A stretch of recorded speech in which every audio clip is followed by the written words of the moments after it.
Bumaba ang bilang ng mga Pilipinong walang trabaho noong December 2024. Si Vel Custodio sa detalye.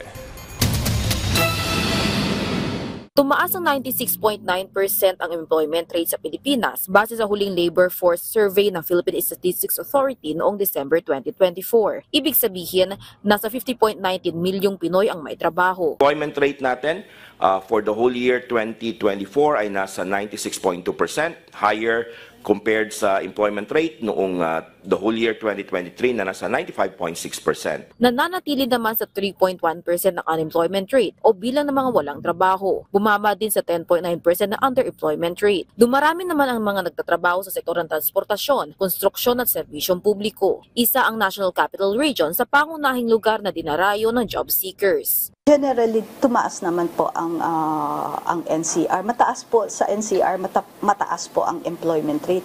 May direktiba din ang presidente na kung pwede ay buwan-buwan magkakaroon ng job fair. Sa pamamagitan ng trabaho para sa bayan, patuloy ang pagsasagawa ng job fair para sa 12,000 graduating na Pantawid Pamilya Pilipino Program beneficiaries sa Metro Manila sa pakikipag-ugnayan sa Department of Social Welfare and Development at PESO. Dito sa NCR, meron tayong displaced workers ng IGL, ng POGO.